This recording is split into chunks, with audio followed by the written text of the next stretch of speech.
રાષ્ટ્રવાદ જગાવવા માટેનું અન્ય એક પરિબળ છે વર્તમાનપત્રો. રાષ્ટ્રીય ચેતના ફેલાવવામાં વર્તમાનપત્રોએ નોંધપાત્ર હિસ્સો આપ્યો. એટલે કે વર્તમાનપત્રની શરૂઆત થતાં વર્તમાનપત્રમાં જે છપાતી વિગતો છે એનાથી અન્ય વ્યક્તિ પ્રજાના અન્ય લોકો એના વિશે માહિતગાર થયા અને બંગાળા એટલે કે બંગાળ, મુંબઈ, મદ્રાસ એટલે ચેન્નઈ તથા બીજા પ્રાંતોમાં પ્રસિદ્ધ થતા અખબારોએ સરકારની નીતિઓની ટીકા કરી લોકોમાં રાષ્ટ્રીય ભાવના જાગૃત કરી. એટલે સરકારની જે નીતિ હતી એ નીતિ અંગે ટીકા કરી કે અંગ્રેજોની જે કપટભરી નીતિ હતી તો એ નીતિથી લોકો જાણકાર થયા અને અંગ્રેજો પ્રત્યેનો જે એમનો રોષ હતો એ રોષ વધુ ને વધુ ભડકી ઉઠ્યો. એટલે વર્તમાનપત્રો પણ ભારતમાં રાષ્ટ્રવાદ જગાવવા માટે એક મહત્વનું પરિબળ સાબિત થયું. પછી છે ભારતનો ભવ્ય વારસો. પાશ્ચાત્ય પુરાતત્વવિદ એલેક્ઝાન્ડર કનિંઘહામ તથા તેના મદદનીશોએ ભારતના અનેક પ્રાચીન સ્થળોએ ખોદકામ કર્યા. પાશ્ચાત્ય પુરાતત્વવિદ એટલે જે પુરાતનની બધી બાબતો છે એના વિશે જે શોધખોળ કરે એને પુરાતત્વવિદ કહેવાય. તો એલેક્ઝાન્ડર કનિંઘહામ અને તેના મદદનીશો એણે ભારતમાં અનેક પ્રાચીન સ્થળોએ ખોદકામ કર્યું. ભારતીય સંસ્કૃતિની ગૌરવ ગાથાના અનેક અવશેષો શોધી કાઢ્યા. અગાઉ આપણને ખબર છે કે ભારત જે છે એનો જે વારસો છે એ અતિ ભવ્ય વારસો હતો તો અને ગૌરવભર્યો વારસો હતો. એટલે ભારતીય સંસ્કૃતિની ગૌરવ ગાથાના અનેક અવશેષો આ લોકોએ શોધી કાઢ્યા. ભગવાનલાલ ઇન્દ્રજી જેવા ભારતીય પુરાતત્વવિદોએ પણ અનેક પુરાણા અવશેષો શોધી ભારતીયોને દેશની સંસ્કૃતિની ભવ્યતાનો ખ્યાલ આપ્યો કે આપણા બાંધકામ આ બધા જે અવશેષો આપણે શોધી કાઢ્યા અને એમાં પણ ભારતના એક ભગવાનલાલ ઇન્દ્રજી એ પણ પુરાતત્વવિદ હતા અને એમણે પણ અનેક પુરાણા અવશેષો શોધી અને ભારતના લોકોને જાણકારી આપી કે આપણા દેશની જે સંસ્કૃતિ છે એ સંસ્કૃતિનો વારસો ભવ્ય હતો અને આપણા સંસ્કૃતિના ભવ્યતાવાળા વારસાનો આપણી પ્રજાને ખ્યાલ આપ્યો. પશ્ચિમના વિદ્વાનોએ ભારતીય સંસ્કૃતિ વારસાને લગતી શોધખોળ કરી. એટલે પશ્ચિમના જે વિદ્વાનો હતા એ જે અવશેષોને બધું મળ્યું, પુરાતત્વવિદોએ જે શોધી કાઢ્યું એના વિશે અભ્યાસ કર્યો પશ્ચિમના વિદ્વાનોએ અને ભારતીય સાંસ્કૃતિક જે વારસા છે એને લગતી શોધખોળ કરી. ભારતના વિદ્વાનો પણ જોડાયા અને આ કાર્યમાં ભારતના જે વિદ્વાનો હતા એ પણ જોડાયા. પુસ્તકો પણ લખાયા. એટલે આપણા ભારતના ભવ્ય વારસા વિશે પુસ્તકો પણ લખાયા.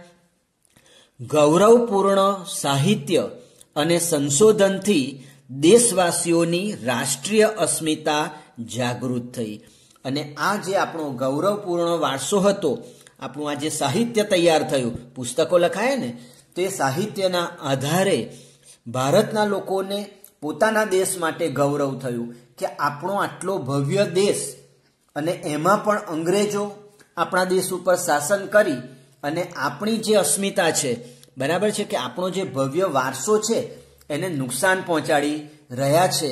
તો એના આધારે પણ આપણે કહી શકીએ કે ભારતમાં રાષ્ટ્રવાદ અંગે જાગૃતિ ઉદ્ભવી હશે.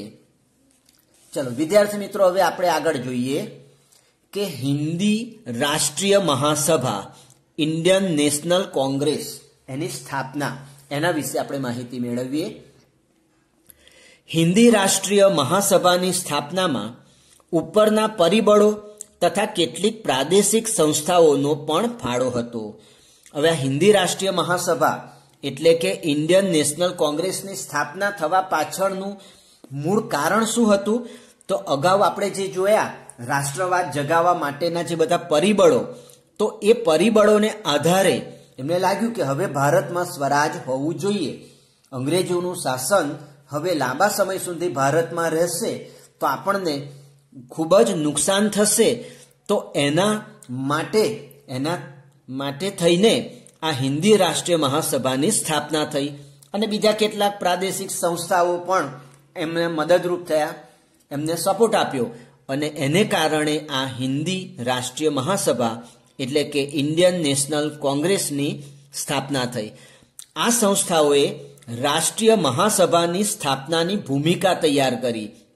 એટલે કે જે આખું રાષ્ટ્ર છે એ રાષ્ટ્રના બધા જ લોકો જોડાય એના માટેની એક ભૂમિકા તૈયાર થઈ એમ કહેવાય. સર એલન ઓક્ટેવિયન હ્યુમ, એને A.O. હ્યુમ એના શોર્ટ નામથી ઓળખાય છે. તો A.O. હ્યુમ નામના નિવૃત્ત અંગ્રેજ અધિકારીને ખાતરી થઈ ચૂકી હતી કે બ્રિટિશ સામ્રાજ્ય ઉપરથી દેખાય એટલું સલામત નથી.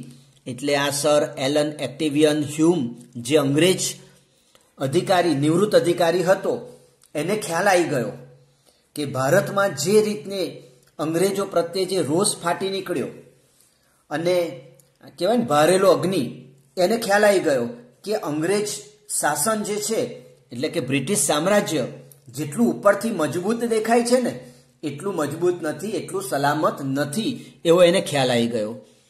તેઓ માનતા કે જનતામાં ફેલાયેલ અસંતોષને ઘટાડવામાં નહીં આવે તો 1857ના સ્વાતંત્ર્ય સંગ્રામ જેવી ઘટના ફરીથી પણ બને.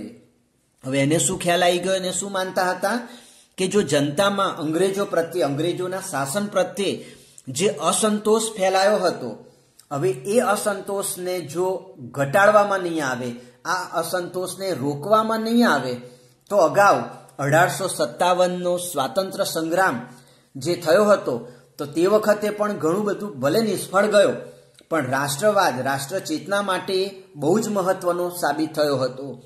તો એમને એવું લાગ્યું કે 1857ના સ્વાતંત્ર્ય સંગ્રામ જેવી ઘટના ફરીથી બને.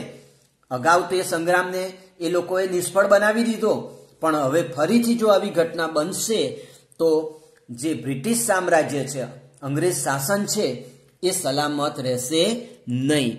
આ જન આક્રોશ રોકવા તેમણે બંધારણીય સંસ્થા સ્થાપવાનું વિચાર્યું. કોણે? અંગ્રેજોએ. બરાબર છે. અને એમણે સર એલન ઓક્ટેવિયન હ્યુમે એવું વિચાર્યું કે આપણે આ જન આક્રોશને જો રોકવો હોય, બરાબર છે, તો એના માટે કશુંક આપણે કંઈક પગલું ભરવું પડશે. એટલે એમણે બંધારણીય સંસ્થા સ્થાપવાનું વિચાર્યું. એટલે કે અમે તમારી દેશને આઝાદ કરવા માટે, સ્વતંત્ર, તમને તમારો દેશ પાછો સોંપી દઈએ, પણ એને ચલાવવા માટેની બંધારણની જરૂર પડશે. તો આવું એમણે બંધારણીય સંસ્થા સ્થાપવાનો વિચાર કર્યો. તત્કાલીન વાઇસરોય ડફરીનને સમજાવ્યા, કેમ કે અંદરો અંદર એ લોકોમાં પણ મતભેદ હતો. તો વાઇસરોય જે ડફરીન હતા તે વખતે એમને સમજાવ્યા. નિવૃત્ત અધિકારીના વિચારને વાઇસરોયનો પણ ટેકો મળ્યો.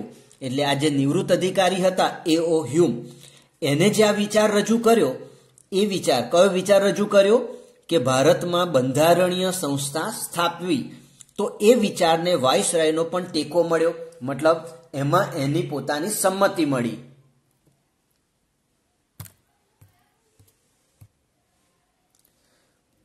A.O. હ્યુમ એના પ્રયત્નોથી ડિસેમ્બર 1885માં મહાસભાની સ્થાપના કરવામાં આવી.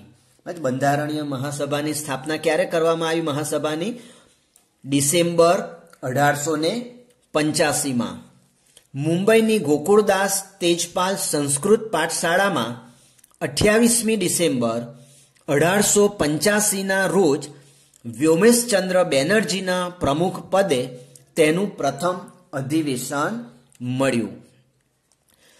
તો આ મહાસભા ક્યારે સ્થપાઈ? 28 ડિસેમ્બર 1885ના રોજ.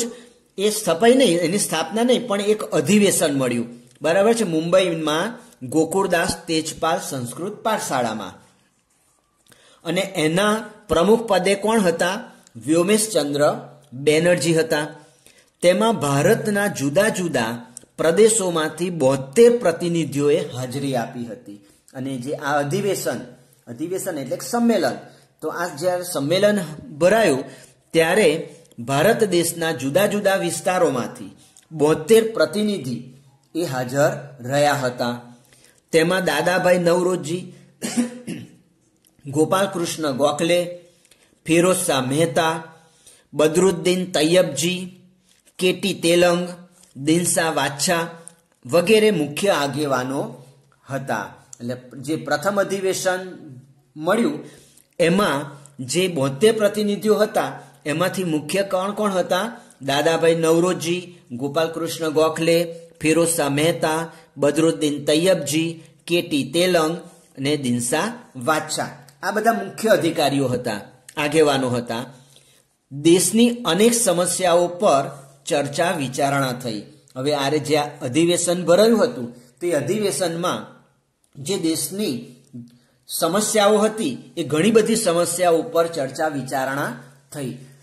વિદ્યાર્થી મિત્રો, તમને આ હિન્દી રાષ્ટ્રીય મહાસભા એટલે કે કોંગ્રેસનું જે પ્રથમ અધિવેશન મુંબઈમાં ભરાયું હતું ગોકુળદાસ તેજપાલ સંસ્કૃત પાઠશાળામાં, એનું આ દ્રશ્ય છે. બરાબર છે. તો આ દ્રશ્ય એ હિન્દી રાષ્ટ્રીય મહાસભા એનું પ્રથમ અધિવેશન ભરાયું હતું તે વખતની છે. બરાબર છે. તો આ એનું દ્રશ્ય છે.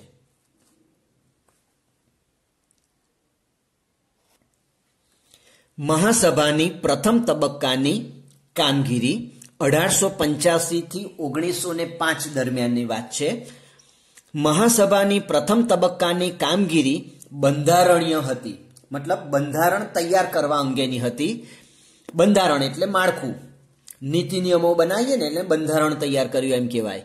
મહાસભાએ સરકાર સમક્ષ રાજકીય હકો, આર્થિક અને સામાજિક વિકાસ અને શૈક્ષણિક પ્રગતિ માટે કરેલી માંગણીઓને અંગ્રેજ સરકારે અવગણી હતી. અને મહાસભાએ સરકાર સમક્ષ અમુક માંગણીઓ રજૂ કરી હતી.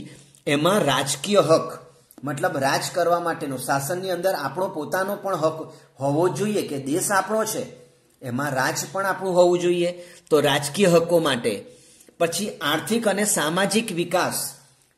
અગાઉ જોયું કે આપણા ઉદ્યોગ ધંધા, ખેતી એને ઘણું બધું નુકસાન થયું હતું, લોકો પાયમાલ થઈ ગયા હતા. તો આર્થિક રીતે સદ્ધર થાય, સામાજિક વિકાસ થાય, સમાજમાં એમનું કોઈ સ્થાન બને એટલા માટે એમનો વિકાસ થાય એ, અને શૈક્ષણિક પ્રગતિ કે ભારતના જે નાગરિકો છે એમને સારું શિક્ષણ મળે, રાષ્ટ્રીય શિક્ષણ મળે, એના માટે આ માંગણીઓ કરવામાં આવી હતી. પણ અંગ્રેજ સરકારે આ જે બધી માંગણીઓ હતી એ માંગણીઓને અવગણી હતી, એટલે કે એને ધ્યાન પર લીધી નહીં. આ માંગણીઓએ ભવિષ્યની લડત માટે મજબૂત પાયો નાખ્યો હતો. એટલે આ જે માંગણીઓનો અસ્વીકાર થયો એ માંગણીઓના અસ્વીકારને કારણે ભવિષ્યની લડત માટેનો એક મજબૂત પાયો નાખ્યો હતો કે એના લીધે લોકોનો રોષ, લોકોનો આક્રોશ વધ્યો. બરાબર છે. અને આના આધારે એ લોકો ભવિષ્યમાં અંગ્રેજો સામે લડત કરવા માટે મનોમન તૈયાર થયા હતા. સરકારી નોકરીઓમાં હિન્દીઓને વધારે પ્રમાણમાં લેવા, લશ્કરી અને મુલકી ખાતાઓમાં થતો ખર્ચ ઘટાડવો, ખેડૂતોને દેવામાં રાહત આપવી, ગૃહ ઉદ્યોગોને સજીવન કરવા વગેરે માંગણીઓ કરવામાં આવી હતી. આ ઉપરાંત કઈ કઈ માંગણીઓ કરવામાં આવી હતી મહાસભામાં?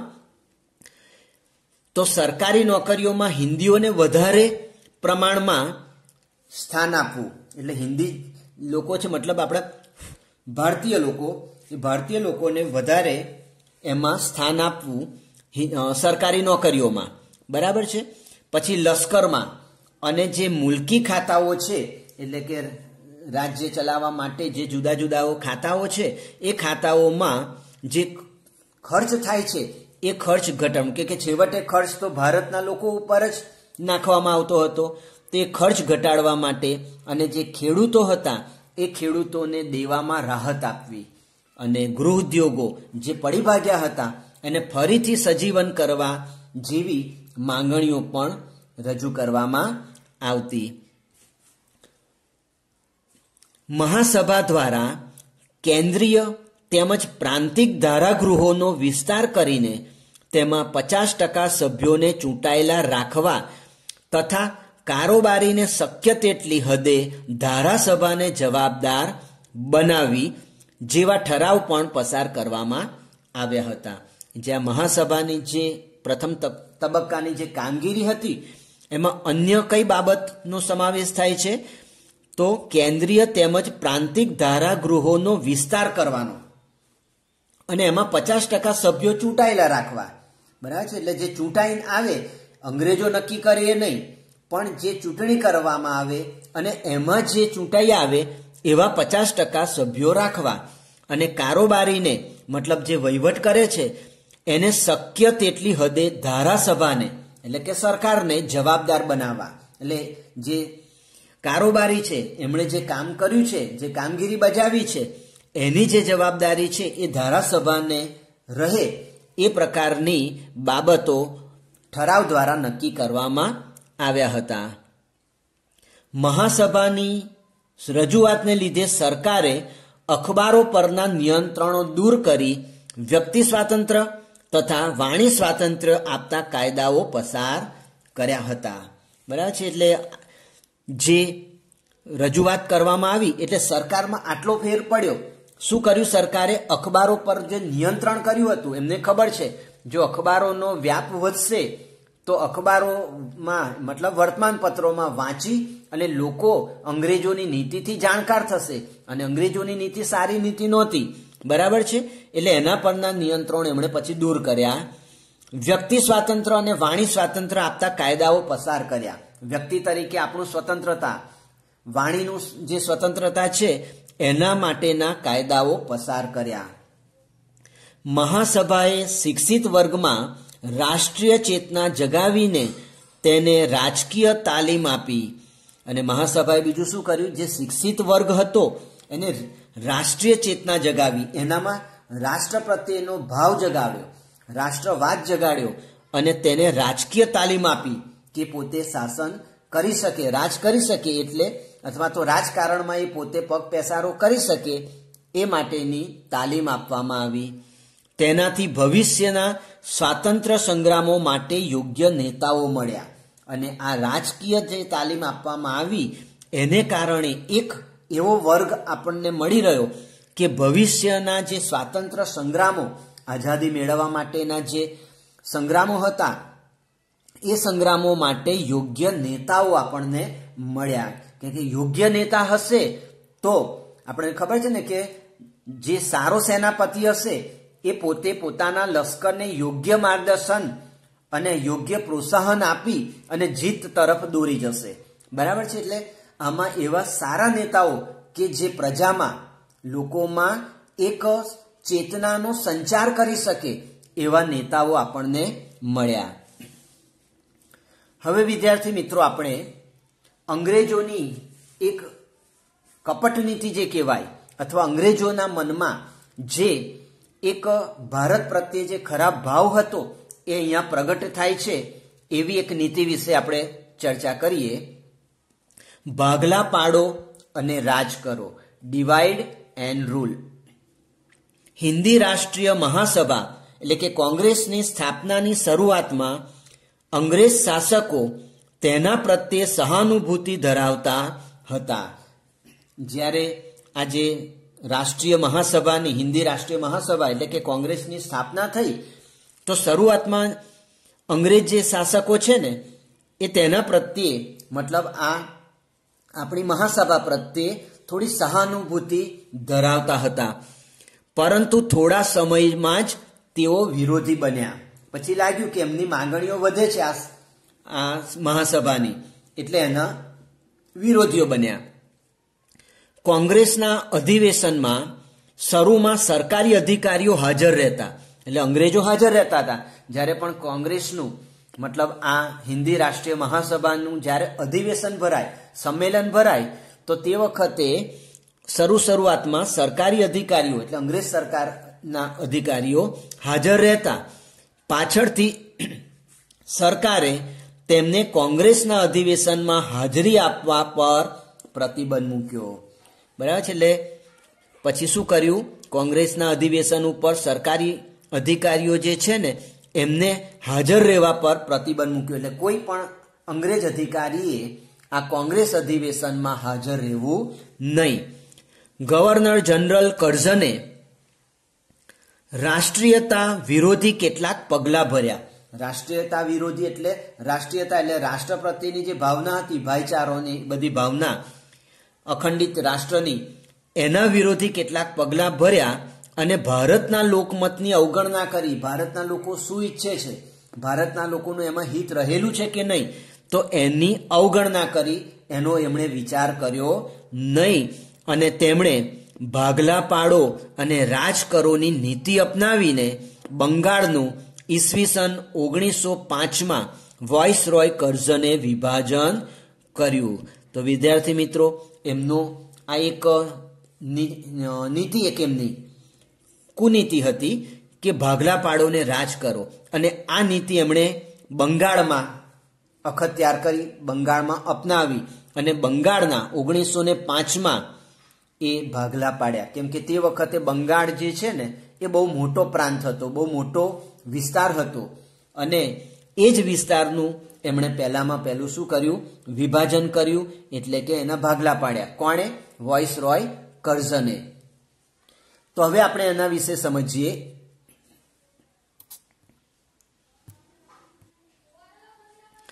બંગાળાના ભાગલા 1905.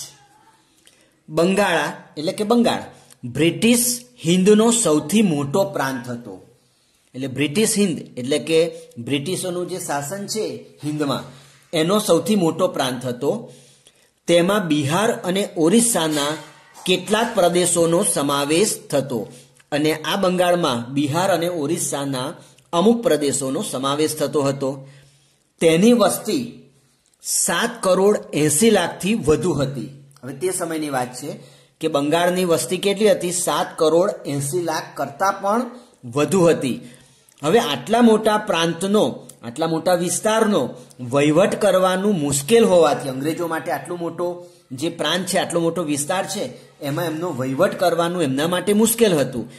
તેનું વિભાજન કરવું જરૂરી જ હતું. એમના મતે એવું હતું કે જો ભાગલા નહીં પાડીએ તો આપણે સારી રીતે બંગાળ ઉપર આપણે શાસન કે બંગાળમાં વહીવટ કરી શકીશું નહીં.